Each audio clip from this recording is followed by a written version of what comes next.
Hello, I'm the Nintendo Legend, and I just realized that I do not have a catchphrase. Welcome to the first installment of my 8 Great NES series, where I point out 8 great examples on the Nintendo Entertainment System for a particular category. In this case, that category is levels, those video game stages that a player must get through in order to advance. The following 8 great examples of NES levels, for one reason or another, have proven to be noteworthy and memorable for years and years. Now remember, this is not a best of or top 10 style list, but rather a listing of notable examples in no particular order. But that's enough intro stuff. Let's get started. Number 1. The speeder bike level in Battletoads. Battletoads is a video game rightly remembered as one of the best on the NES, but it was also notorious for its monstrous difficulty. The speed bikes are a great example. This is an exciting, fast-paced, adrenaline-pumping level, but it is so hard. I mean, just look at how fast it gets. Your only hope was to keep trying this track over and over, memorizing the barrier placements and developing an intuitive feel for the razor-thin margins of error it gave you. Beating the bikes was quite an accomplishment then, and still is today. Passing the finish line is a great feeling. Almost as good as accidentally finding the Mega Warp. Number 2. The Chopper from Double Dragon 2. Now, a lot of people don't like Double Dragon 2 because of the goofy controls, but it truly is a great beat-em-up game. You begin with walking through city streets and jumping across rooftops, but soon find yourself fighting inside the chopper. The cramped conditions make for excellent close-quarters combat, and if you aren't careful, you can get sucked right out the door when it opens. Luckily, so can your enemies. Number 3. The Silly Race in Marble Madness. This is the weirdest part of an already odd game. It's tough to explain in video without giving you the chance to play it yourself. But for this one level, the physics have been altered. Yeah, like gravity and friction work a little differently. You zoom uphill, but then can't navigate these little angles. Enemies that you avoided in previous areas are now miniaturized and can be crushed for additional time. And other random things like, look at this. I can't get in. That's crazy! It's a relief to finish this stage, but good luck doing it quickly. Number 4. Top Man from Mega Man 3. Mega Man games traditionally let you select a level by its boss. Usually, the theme of the boss matched the theme of the level. There are dozens of examples I won't list here, but Top Man's domain is a little different.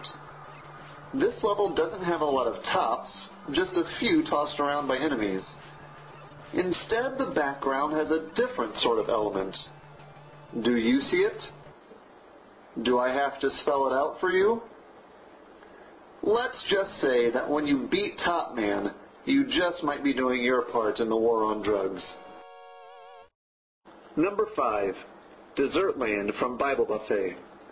Bible Buffet is not nearly as bad of a game as many would claim it is. The board game portion has all these fun areas with vegetables, potatoes, liquids, and... Does that say Dessert Land? Is that a land entirely devoted to the best part of any meal? Whoa! Look at all that ice cream! And pie! Die ice cream! Oh, I guess that guy's a little tougher. Let's use an oil can to blow him up. There's dessert everywhere! Dessert Land! This is awesome! Woohoo! Number 6. 7-6 from Kirby's Adventure. Kirby's Adventure is a classic, high-quality game on the NES, with its only significant flaw being its ease of completion. Length and challenge issues aside, by the time you reach the 7th world, Rainbow Resort, you have traveled through several engrossing environments and battled countless enemies, having swam through oceans, flown through the sky, and journeyed everywhere in between. When you reach level 6, you are at the last full level of the game before the final boss. This level has a distinctive feel to it, with a unique background track and a monochrome appearance. As you navigate the level, you are treated to different echoes of previous stages. This provides a hauntingly bittersweet retrospective as you become aware that the dream is ending. Number 7. Track 6 from Super Sprint. Super Sprint is a simple little top-down arcade-style racer with repeating levels you race through in an attempt to earn a high score. But whether racing alone or with a friend, Track 6 always seems to be the one that eventually ends your career behind the wheel.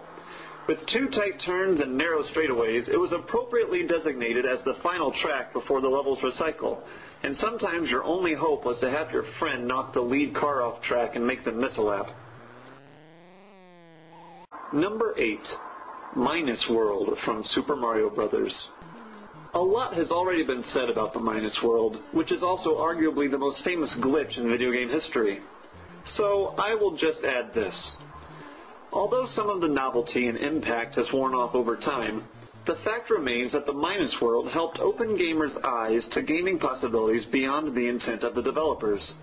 The idea that portions of a virtual world could be unlocked that were never intended to be seen or even known to be possible was revolutionary, and helped provide a more immersive experience, along with allowing geeks like me to take video games way too seriously. Thanks to the Minus World, we can step into video games and always hold a little hope that there is something around the corner beyond just the content the program is intended, and that is an exciting possibility. And those are 8 great NES levels. Thanks for watching. Check out NintendoLegend.com and game on.